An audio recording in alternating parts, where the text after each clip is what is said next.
తీసుకొచ్చి మీటింగ్ పెట్టడం, జోడు అనిపించడం, మళ్ళీ వాళ్ళకి డబ్బులు పంపించడం. ఓట్లప్పుడు కూడా లక్షల రూపాయలు వచ్చి, వందల కోట్ల రూపాయలు వచ్చి సీట్లు కొనుక్కొని, ఓట్లు కొనుక్కొని మంత్రులు అవుతున్నారు, ముఖ్యమంత్రులు అవుతున్నారు. కానీ ప్రజలను పట్టించుకోవడం లేదు.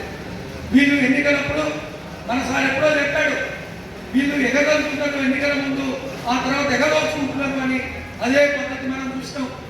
అది సూర్యాపేట నియోజకవర్గంలో చూసారు మీరు. సూర్యాపేట ఎమ్మెల్యే ఇక్కడికి వచ్చినాడు ఎట్లుండేది, ఎట్లుండే మీ అందరికీ తెలుసు. ఇట్లా ప్రతి ఎమ్మెల్యే ఇదే పరిస్థితి. లక్షల కోట్ల రూపాయలు కుంభకోణం చేశారు. సూర్యాపేటలో ఈ సదస్సులు కట్ల చూసి మీకు ఎదుర్కొన్నది. మొత్తం అల్లకెళ్ళి మాటి తీసి దాని మీద వచ్చారు.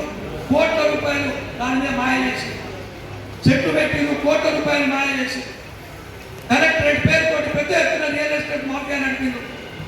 ప్రభుత్వం భూములు ఉండగా ప్రభుత్వ భూముల్లో కట్టకుండా తమ అనుచరులతో రియల్ ఎస్టేట్ చేయించి వాళ్ళ భూముల చుట్టూ కిలోమీటర్ల ప్రజల సొమ్ముతోటి రోడ్డు వేసి డెవలప్ చేసి ఆ మూల డిస్ప్లే కలెక్టరేట్ కట్టారు. పెద్ద ఎత్తున కుంభకోణాలు పాల్పడ్డారు. ప్రతి రంగంలో నిన్నగాక మొన్న మీరు చూసారు. బుడబుడ గుట్టల్లో శివంలో బాగా తెలుసు. బుడబుడ గుట్టలో ఆకుకూరలు కూడా తెలుసు. ఆడ మొత్తం గుట్టలు ఉన్నాయి. నేను మొన్న పేపర్లో చూస్తాను, పేపర్లలో ఫోటోలు ఉన్నాయి. ఏమైనాయి? ఆడ ఇల్లు కట్టిండ్రు, ఒక్కొక్కరు నా ఇళ్ళలో సంసారం చేస్తున్నట్టుగా ఫోటోలు దిగి, మార్కెటింగ్ ఫోటోలు దిగి 300 ప్లాట్లు టీఆర్ఎస్ నాయకులు దిగమింగారు. 300 ప్లాట్లు, 300 ఇల్లు కట్టినట్టుగా వాటిని రెగ్యులరైజ్ చేయించుకున్నారు. పెద్ద అవినీతికి పాల్పడ్డారు. ఇగో ఇక్కడ ఎస్పీ ఆఫీస్ దగ్గర, ఈ పక్కన మనం కొట్లాడిన దానిలో ఈ ఎస్పీ ఆఫీస్ దగ్గర దగ్గర 30 ఎకరాల భూమిని దాదాపు ఆక్రమించి పేద ప్రజలకు అమ్ముకున్నాడు. కొనుక్కున్న వాళ్ళకి అమ్ముకున్నారు. ఇప్పుడు గవర్నమెంట్ వాటిలో మార్కింగ్ చేసింది. ఆ ప్రజలంతా కూడా గగ్గోలని నేర్చుకో ఉన్నారు. సూర్యాపేటలో తన కాంట్రాక్టుల కోసమే, మీ అందరు గుర్తుండాలా, తన కాంట్రాక్టుల కోసమే సూర్యాపేట చెరువులో మనకు ఎదురుగానే నడి చెరువులో 10 ఎకరాల భూమిలో మట్టి పోసి తన బినామీకి పార్కు కోసం అని చెప్పేసి ఇస్తే, ఆ రోజు మన జనసమితి కార్యకర్తలు అయ్యా చెరువు కూడా పోస్తే ఇల్లు ముడిపోతాయి, పైన ఉన్నటువంటి ఇల్లు మునుగుతాయి, కింద నీళ్ళకి ఇబ్బంది అవుతుంది, నువ్వు చెరువు కూడా పోయకు అని చెప్పేసి మేము నడి చెరువులు పడుకొని మేము నిరసన చేస్తే, ఈ ధర్మార్జును జనసమితులు అభివృద్ధికి వ్యతిరేకం అని చెప్పేసి మమ్మల్ని అవహేళన చేసి ఇవాళ పరిస్థితి ఏంటిది? కొద్దిగా వరద వస్తే సూర్యాపేట చరిత్రలో తాళ్ళగడ్డలో ఎస్సీ కాలేజీలో ఉన్న సబ్ స్టేషన్ ఎన్నడూ మురిగారు. ఇంతవరకు తాళ్ళగడ్డ అంటేనే సూర్యాపేట పెద్ద ఎత్తు ప్రాంతంలో ఉంటుంది. ఈయన చేసిన ఈ చర్య మూలంగా ఎస్సీ కాలేజీలో ఉన్నటువంటి నాలాన్ని కూడా వచ్చి దాని మీద మెడికల్ కాలేజ్ కట్టి పక్క పడిచిన పరికరాలతో వీళ్ళు ఫలితంగా మొత్తం నీళ్ళిపోయి మెడికల్ కాలేజీలో పంపిపోయింది. సబ్ స్టేషన్ కూడా నిండిపోయింది. ఈ చెరువు కూడా పోయడం మూలంగా ఈ ఎగువలో ఉన్నటువంటి మొత్తం ఇల్లు కూడా ఊడిపోతా ఉన్న పరిస్థితి చూస్తా ఉన్నాం. అవినీతి ఇక తుంగతుర్తిలో చేసిన ఇసుక దందా తెలుసు, కోదాడలో చేసిన ఇసుక దందా తెలుసు, హుజూర్ నగర్ లో ఉన్న ఆలో ఉన్న సైన్ చేసిన భూదండ మొత్తం అక్కడున్నటువంటి గిరిజనులందరూ కూడా ఎల్లగొట్టి 100 ఎకరాలు వాళ్ళు పట్టాలు వేయించుకుంటే మేము కోదండరాం గారి నాయకత్వంలో పోయి ఆ గిరిజన భూముల కోసం మనం పోరాడినాం. ఎక్కడ సమస్యలు వస్తే అక్కడ మనం పోరాడినాం. సూర్యాపేట జిల్లాలో మనం మొట్టమొదలు చెక్ డ్యాములు పెట్టాలి, అటు వేసి మూసి వాళ్ళ మీద, ఇటు ఏపూరు వాళ్ళ మీద చెక్ డ్యాములు కట్టాలి అని చెప్పేసి మనం మండలాల వారిగా రైతుల సదస్సు నిర్వహించి తీర్మానాలు చేస్తే ఇది అయ్యే పని అన్నాడు ఆయన. ఎవరైనా ఇప్పుడున్నాయా? కానీ తర్వాత ఏం చేసిండు, దీంట్లో కాంట్రాక్టులలో బాగా డబ్బులు వచ్చి తన బినామీ కాంట్రాక్టులో పట్టుకొచ్చి మొత్తం చెక్ డ్యాములు కట్టించింది. మనం రైతుల కోసం కావాలంటే వాళ్ళు సపోర్ట్ చేయాలి, కమిషన్ల కోసం మాత్రం చెక్ డ్యాములు కట్టింది. ఏదో ఒకటి మన పోరాటంతో. ఇంకో పక్కన కర్ణాలకు ఉంటారు ఒక చెరువు ఉంది, దాన్ని ఆక్రమించుకునే ప్రయత్నం చేస్తే మనం గ్రీన్ ట్రిబ్యునల్ పోయినాం, చెన్నైకి పోయినాం, దాని ఆక్రమణను ఆపగలిగినాం. ఇలా కర్ణాలకుంటను నీళ్ళతో నింపగలిగినాం, ఇలా కర్ణాలకుంటను బతికించుకోగలిగినాం. మనం ఐటీ హబ్ కోసం పోరాడినాం. హైదరాబాద్ దగ్గర ఉంది, మాకు ఐటీ హబ్ కావాలని చెప్పేసి మనం పోరాడితే తీరా ఎన్నికల ముందు మొత్తం హైదరాబాద్ కాల్ సెంటర్ నుంచి తీసుకొచ్చి కంప్యూటర్ పెట్టి దాని పేరు 30 కోట్ల రూపాయలు దిగ మీకు. ఇప్పుడు ఆడ బోర్డు మాత్రమే ఉంది, ఐటీ లేదు, కంపెనీ లేదు, కంప్యూటర్ లేదు. దాని మీద మనం యువజన సంఘం పెద్ద ఎత్తున పోరాటం చేస్తూ ఉన్నాం. మరొక వైపు ఇక్కడ పెద్ద ఎత్తున కార్మికులు ఉన్నారు, ప్రధానంగా మోటార్ వెహికల్స్ ఉన్నాయి, ఇటు ఇండస్ట్రియల్ ఉంది, పెద్ద ఎత్తున లారీ ట్రాన్స్పోర్ట్ ఉన్నది, మాకు సూర్యాపేట హెడ్ క్వార్టర్లో ఆటో నగర్ కావాలని చెప్పేసి మనం పోరాడాం. ఆటో నగర్ ఏర్పాటు చేయాలని చెప్పేసి మనం పోరాడితే అమ్మాయి ఎన్నికలప్పుడు నేను దెబ్బ కొట్టేటట్టుందని చెప్పేసి దన్న రాత్రి ఆటో నగర్ బోర్డు పెట్టిండు. మళ్ళీ తోడు దగ్గర కట్టలేదు, మర్చిపోయింది. ఆయన పట్టుకొని ఆయన ద్వారా సెంటర్లో పథకాలు కొట్టి ఇక్కడ మనం పట్టుకొని ఆ రోజు ఏర్పాటు చేస్తాం. మళ్ళీ ఇప్పుడు ఆ పథక కేంద్రం లేదు. మనం నిరంతరం ప్రజా సమస్యల మీద పోరాటమే ఉన్నాం. వాళ్ళు డబ్బులు కొట్టడానికి చేస్తున్నారు. మనం ప్రజా ఉద్యమాలు కొన్ని నిరంతరం సూర్యాపేట జిల్లాలో రాష్ట్ర వ్యాప్తంగా మనం తెలంగాణ ఉద్యమాలు చేస్తాం. ఫలితంగానే ఇవాళ తెలంగాణ సంస్కృతిని గ్రామాన్ని మనం విస్తరించుకుంటూ పోతాం. ఓడించాలని చెప్పేసి మనం ఒక దుర్మార్గుడు, ఒక దోపిడీదారుడు కుటుంబమే మొత్తం పెద్ద ఎత్తున అక్రమాలకు పాల్పడుతున్నారు. ఓడించాలని చెప్పేసి మన కాంగ్రెస్ వాళ్ళతో పొత్తుకుపోతే మీ నాయకుల దగ్గర డబ్బులు లేవు కదా, మనం 2 సార్లు పోటీ చేయాలంటున్నాం. నియోజకవర్గం మొత్తం పాదయాత్ర చేస్తాం. జిల్లా మొత్తం కూడా మనం ఉద్యమాలు చేస్తాం.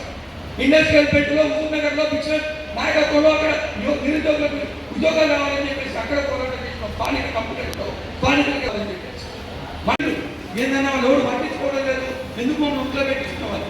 అయినా మన సార్ వాళ్ళకు మాట ఇచ్చిండు, మన సార్ మాట నిలబెట్టుకున్నాం అనుకుందాం. మనం ఎన్నికల్లో ఒక పని చేస్తున్నాం. ఇప్పుడు ప్రభుత్వం మన సార్ గౌరవం ఇచ్చింది, మన సార్లు శాసనమండలి సభ్యులుగా నియమించింది. ప్రజలకు ప్రభుత్వానికి మధ్య ఎందుకు అంటే నన్ను ఒక మిత్రుడు అడిగి ఉండే నిన్న మొన్న టీఎన్యూ వాళ్ళు సార్ హైదరాబాద్లో సన్మానం చేసినప్పుడు ఎందుకు ఇంత ఎత్తున ఉద్యోగస్తులు అందరూ కూడా సార్ సన్మానం చేస్తున్నారు, ఎందుకు ఒక ముఖ్యమంత్రికే లేదా ఎవరికి లేని సన్మానాలు ఒక కోదండరాం గారికి ఎందుకు జరుగుతున్నాయని చెప్పేసి ఒక మిత్రుడు అడిగాడు. నేను చెప్పినాను, అన్న కేసీఆర్ ఉన్నప్పుడు ఎవరితోటి మాట్లాడలేదు. ఉద్యోగుల సమస్యలు కానీ, నిరుద్యోగుల సమస్యలు కానీ, రైతుల సమస్యలు కానీ, మహిళల సమస్యలు కానీ, ప్రజల సమస్యలు కూడా మాట్లాడడానికి అవకాశం లేకుండే ఈ రోజు ఆ ప్రభుత్వం దగ్గర పోయి మాట్లాడే దమ్ము మాకుంది. కాబట్టి కోదండరాం సార్ని వాళ్ళ ప్రతినిధిగా చూస్తున్నారు, కోదండరాం సార్ని తమ ప్రతినిధిగా చూసుకుంటారు. కాబట్టి ఈరోజు కోదండరాం సార్ సన్మానాలు చేస్తున్నారు. అది సన్మానాలు కాదు, మన మీద పెడుతున్నటువంటి బరువు. కోదండరాం సార్ మెడ మీద పడుతున్న ప్రతి దండ ఒక బరువు లాంటిదే, ఒక బాధ్యత లాంటిదే. ఆ బాధ్యతను నెరవేర్చుకునే నమ్మకం మన మీద వాళ్ళు పెట్టుకున్నారు. అందుకనే మనం ప్రభుత్వంతో చర్చలు జరుపుతున్నాం, లాగింగ్ చేస్తున్నాం. ఒక్కొక్క విషయాన్ని మనం తీసుకురాగలుగుతా ఉన్నాం. రైతు సమస్యల మీద కానీ, విద్యా కమిషన్ మీద కానీ, నిరుద్యోగ సమస్యల మీద కానీ, నిరుద్యోగ క్యాలెండర్లో కానీ ప్రతి అంశం మీద మనం మన సార్ వారితో నిరంతరం చర్చలు జరుపుతూ ఒక్కొక్క ఇవాళ భూ కమిషన్ ఏర్పాటు ధరణి మీద కూడా మాట్లాడుతూ ఉన్నారు. భూ కమిషన్, వ్యవసాయ కమిషన్ ఏర్పాటు చేసారు. ఇవన్నీ మన సార్ చేసిన ప్రయత్నం మూలంగానే వాళ్ళతో నిరంతరం మాట్లాడడం మూలంగానే ఈరోజు మనం సాధించుకున్నాం. కొంతమంది ఎట్టే ఉండేవాళ్ళు, కొంతమంది రాజకీయాలు తెలియని వాళ్ళు కేవలం పేపర్లలో ఫోటోల కోసం, సోషల్ మీడియాలో ఫోటోల కోసం కోదండరాం సార్ వాళ్ళకి తలొగ్గిండు, ఒక ఎమ్మెల్సీ ఎంగానే లొంగిపోయిండు అని చెప్పేసి మాట్లాడుతూ ఉన్నారు. ఘర్షణ ఎప్పుడు వాడాలో మాకు తెలుసు, సమన్వయం ఎప్పుడు చేయాలో మాకు తెలుసు. ఆ రోజు కేసీఆర్ కూడా 2 ఏళ్ళు టైం ఇచ్చినాం. తట్టపారం మేము కూడా వచ్చినాం కాకతీయ దాంట్లో. సారు బయట తట్టపారం వచ్చింది. అది మిషన్ కాకతీయ కాకుండా అయిపోయిన తర్వాత అది మిషనరీ కాకతీయ, కమిషన్ కాకతీయ అని తేలిన తర్వాత మనం పక్క తప్పుకున్నాం. ప్రాజెక్టుల పేరుతో పెద్ద ఎత్తున భూములు లాక్కుంటుంటే మనం పక్క తప్పుకున్నాం. ఇప్పుడు కాంగ్రెస్ పార్టీ మనం చెప్పేది వింటా ఉంది. ఇప్పుడు ఘర్షణ పడాల్సిన అవసరం లేదు అని భావిస్తా ఉన్నాం. ఎప్పుడు ఇంత ఓడిపోయాలని అనుకుంటే పొరగాడు బాగు చేస్తాడు. తండ్రి లాంటి తెలంగాణ ఉద్యమాన్ని నాయకత్వం వహించినాడు, ఎన్నో హామీలు ఇచ్చి ఉద్యమంలో ప్రజలు తీసుకొచ్చినాడు. ఆయన మీద పూర్తి బాధ్యత ఉంది. అందుకనే ఎవరెన్ని మాట్లాడినా మేము మౌనంగా ఉంటున్నాం. నేను మీడియా ముందు చెప్తున్నా, ఎవరైనా వెకిలి పోస్టులు పెడితే మా జనసమితి కార్యకర్తలు ఇక ఊకోరు అని కూడా చెప్తా ఉన్నాం. మేము కూడా తగిలితే మేము అంత పెద్ద సీమాంధ్రంలోనే తగులుతున్నాం. మీ పెయిడ్ ఆర్టికల్స్, పెయిడ్ ఛానల్స్ మాకు పెద్ద లెక్కలు కూడా కాదు అని చెప్పేసి ఈ సందర్భంగా చెప్తా ఉన్నాం. ముందుకు పోతా ఉన్నాం. ఖచ్చితంగా మన ప్రజలకు ఇచ్చిన హామీలను అమలు చేయించుకోవడం కోసం ప్రయత్నం చేస్తాం. ఇంకొక మాట మాట్లాడతా, నిన్న ఇవాళ హైడ్రా అనగానే హైదరాబాద్లో హైడ్రా లెక్కనే సూర్యాపేటతో జరగబోతుందని పెద్ద ఎత్తున కొంతమంది ప్రచారం చేసి లేనిపోని గందరగోళం సృష్టిస్తూ ఉన్నారు. ఇక్కడ జరుగుతున్నది మొత్తం చెరువుకు సంబంధించిన సర్వే జరుగుతున్నది. హైదరాబాద్ వేరు, సూర్యాపేట వేరు. సూర్యాపేట చెరువు తూర్పు కట్ట భాగం ఉన్నటువంటి అవతల భాగం అంతా కూడా కట్ట వేసిన తర్వాత నిర్మాణాలు జరిగినాయి. పెద్ద ఎత్తున ప్రజలు కట్ట ఉంది కాబట్టి అక్కడ భూములు కొన్నారు, నిర్మాణాలు చేసుకున్నారు. ఇప్పుడు ఎవరు కూలగొట్టినా మనం కూడా వాళ్ళని ఇబ్బంది పెట్టవద్దు. ప్రజలు కూడా పుకారు నమ్మొద్దు. ఒకవేళ మన భూముల దగ్గరకు వస్తే ఎట్లా పరిష్కారం చేసుకున్నామో మనకు కూడా తెలుసు. కాబట్టి ఎవరు కూడా భయపడాల్సిన పని లేదు అని చెప్పేసి తెలియజేస్తాము. సభ్యత్వాలు జరుగుతూ ఉన్నాయి ఊళ్ళలో. ఇంకా కొన్ని మండలాల్లో ఊళ్ళలో ఎక్కడైతే మొదలు పెట్టలేదో అక్కడ కూడా సభ్యత్వ క్యాంపెయిన్ పూర్తిగా చేసుకుందాం. రేపు స్టేట్లో మన జిల్లా నుంచి ఎక్కువ సభ్యత్వం నమోదు చేయడానికి బాధ్యత అంతా మన మీదే ఉన్నది. ఆ మేరకు మనందరం కూడా ముందుకు పోవాలి. ఇప్పుడే సార్ చెప్పారు, సభ్యత్వానికి ఇన్సూరెన్స్ కూడా మనం అటాచ్ చేసుకుందాం. సభ్యత్వం తీసుకున్న వాళ్ళకు ఇన్సూరెన్స్ ఏమైనా ఇబ్బంది అయినా కోదాడని చూస్తున్న మిత్రులకు స్వాగతం. కూర్చోవలసిందిగా కోరుతాం. సభ్యత్వంతో ఇన్సూరెన్స్ కూడా మనం క్లెయిమ్ చేసుకుంటాం. ఆ ఫామ్ కూడా ఇస్తాం. విజయవంతం చేసి రేపు రాష్ట్రంలో మన జిల్లాని ముందంజలో ఉంచాలని చెప్పేసి కోరుతూ జిల్లా ప్లీనరీ ఇదే ఇవాళ రాష్ట్రంలో చాలామంది యువకులు ఉత్సాహంగా ఈ ప్లీనరీకి హాజరయ్యారు. వారందరికీ కూడా ప్రత్యేకమైన అభినందన. మనం పార్టీ పెట్టినప్పుడే కొన్ని లక్ష్యాలు అనుకున్నాం. రాజకీయాల్లో ఒక మార్పుకు మనం ప్రయత్నం చేయాలి. పైసలు కేంద్రంగా కాదు, ప్రజల కేంద్రంగా రాజకీయాలు నడవాలి. ఇదేమో కొత్తగా మనం అడుగుతున్నది కాదు. దాన్ని కూడా ఆ రోజుల్లో రాజకీయాలకు ఒక నైతిక ఆధారం ఉండాలి, ఒక నీతి ప్రాతిపదికన నడవాలి అని ఆ రోజుల్లో ఆయన డిమాండ్ చేశారు. కమ్యూనిస్టులు కానీ, రైతాంగ ఉద్యమకారులు కానీ, సామాజిక ఉద్యమకారులు కానీ ఒక లక్ష్య సాధన కోసం నిబద్ధతతో ఎన్ని కష్టాలు ఎదురైనా పోరాటం చేశారు. కర్పూరి ఠాకూర్ లాంటి వాళ్ళైతే వాళ్ళు చేసినటువంటి ఆధునిక రాజకీయాలు వచ్చిన తర్వాత, స్వాతంత్రం తర్వాత, ముఖ్యమంత్రి అయి కుర్చీలో కూర్చున్న తర్వాత కూడా ఆయన పాటించినటువంటి నిబద్ధత మాత్రం చాలా గొప్పది. అది ఇప్పటికీ మనందరికీ ఆదర్శనీయమైంది. చెందినవాడు తాను కుర్చీలో కూర్చున్న తర్వాత తన తండ్రి సెక్రటేరియట్ ఎదురుగా వృత్తిలో నిమగ్నమై ఆయన బతికి, కొడుకు ఒక క్లర్క్ ఉద్యోగం ఎక్కడన్నా దొరికితే బాగుండు, నా బతికేదో నేను బతకొచ్చు అని ఆశపడ్డాడు. మన కేశవరావు జాదవ్ సాబే ఒకసారి పోయినప్పుడు అడిగిందట, ఆ కొడుకు ఒక నౌకరిస్తే బాగుండు కదా. నాకు ఒక్క కొడుకే లేడు, తెలంగాణ యువతంతా నాకు వారందరికీ నేను తండ్రి లాంటి వాడిని అని ప్రకటించి ఆయన గురించి నువ్వు ఉద్యోగం రికమెండేషన్ చేయకు అట్లా అని చెప్పి సూటిగా చెప్పాడు. తెలంగాణ యువత మొత్తం, బీహార్ యువతకు మొత్తం న్యాయం జరగాలి తప్ప నా ఒక్క కొడుకే కాదు కదా అని సమాధానం చెప్పి, ఇట్లా ఒక నీతితో నిలబడి మనకు ఈ రాజకీయాల్లో నిలబడినటువంటి వాళ్ళు కూడా 4 మంది మనకు కనబడతారు. ఇట్లాంటి ఒక పద్ధతి తెలంగాణ రాజకీయాల్లో 70ల దాకా ఉంది. నేనే కొత్తగా చెప్పుకున్నది కాదు. 80ల దాకా ఇక్కడున్న పెద్ద మనుషుల్ని అడిగితే ఈ రకంగా పైసలు తీసుకోవటం అనేది లేదు. రాఘవరెడ్డి గారు కదా, నకరేకల్ ఎమ్మెల్యే, ఆయన ఎప్పుడన్నా ఎవరైనా పోతే పని చేసి పెట్టి వాళ్ళ ఇంటికి ఉత్తరం రాసి నీ పని అయింది, పోయి సర్టిఫికెట్లు తెచ్చుకో, పోయి చూసుకో నువ్వు ఒకసారి అని చెప్పి ఉత్తరాలు రాసి పంపించేటువంటి స్వభావం ఆయనకు ఉండేది. ఎన్నడూ కూడా ఆయన ఆలోచించలేదు.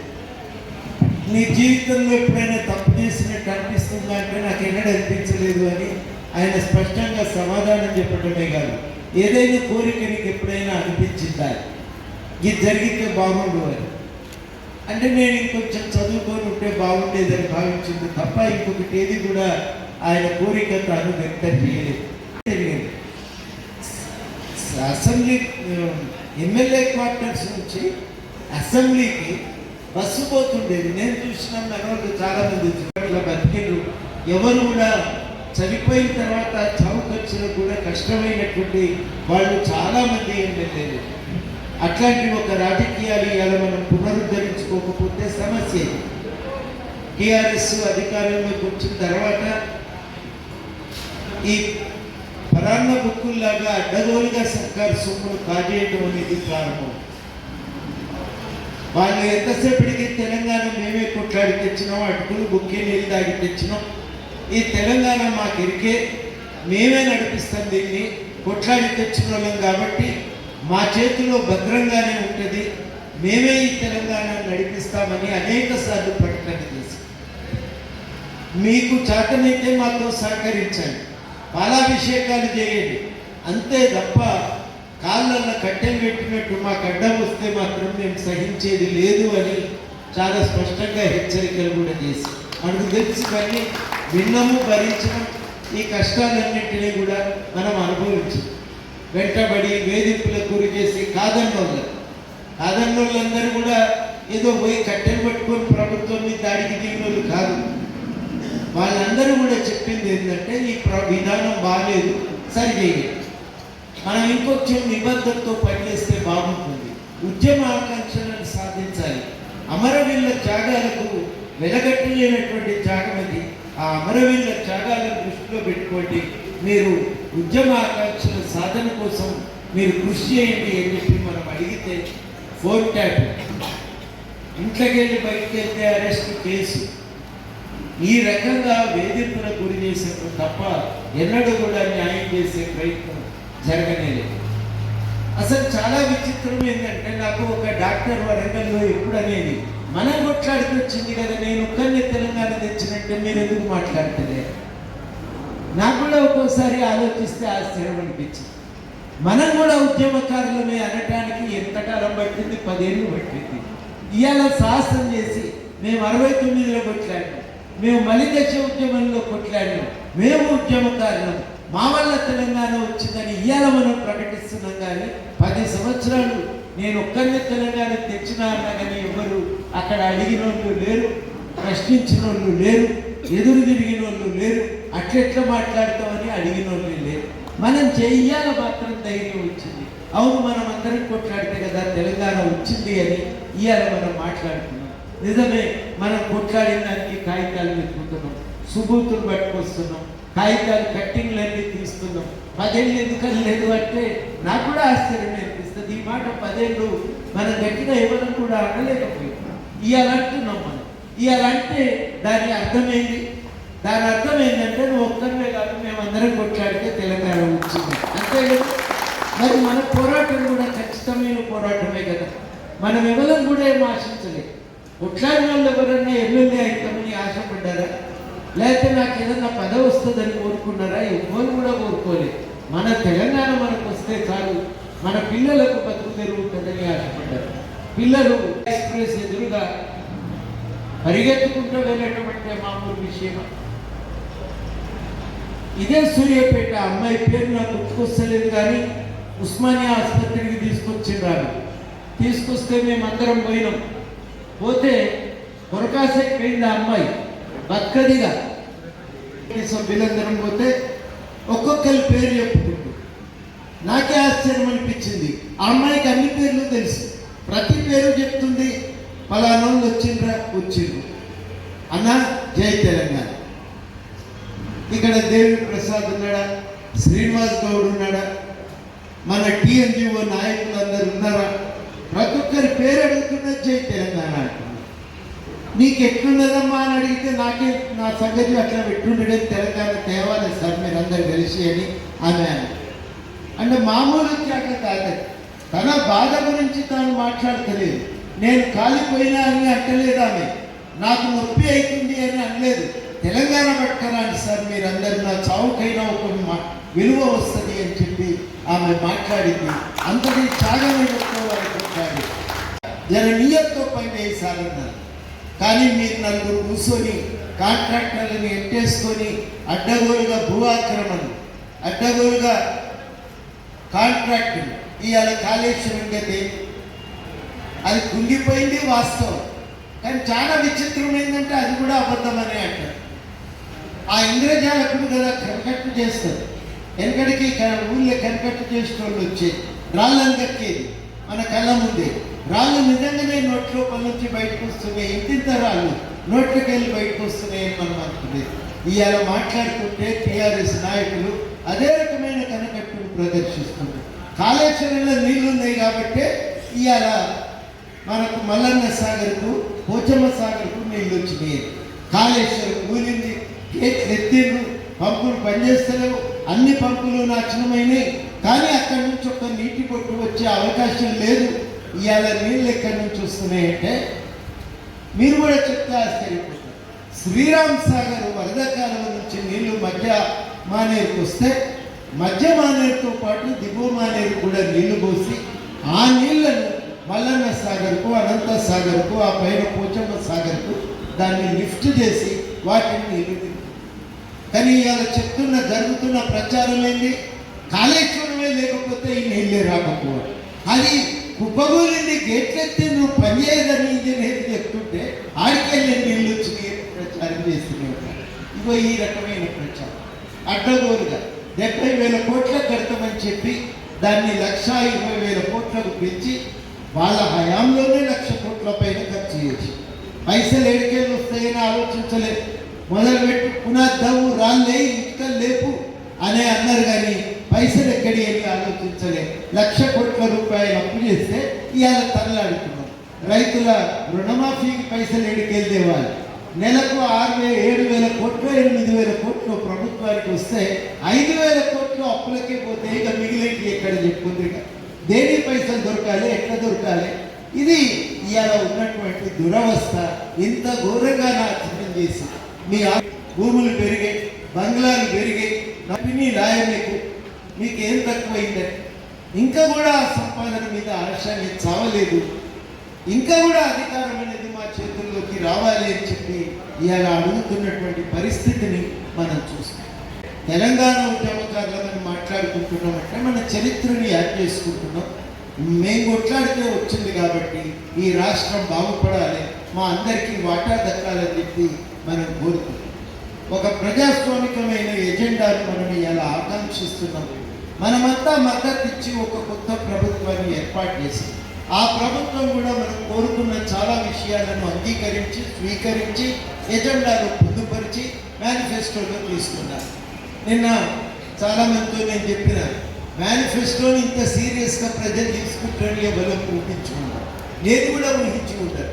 కానీ ఇలా ప్రజలు ఇంత సీరియస్గా తీసుకుంటుందంటే మా ఇంటికి రోజు పొద్దుగాలే 8 నుంచి రాత్రి 8 దాకా వరుస పెట్టి ధారాపాతంగా జనం వస్తారు. నేను ఆడ లేకపోతే ఆఫీస్కి పెట్టి ఆఫీస్కి వస్తారు, కాగితాలు పట్టుకొని వస్తారు. అది తీసుకొచ్చి మొత్తం చెప్పి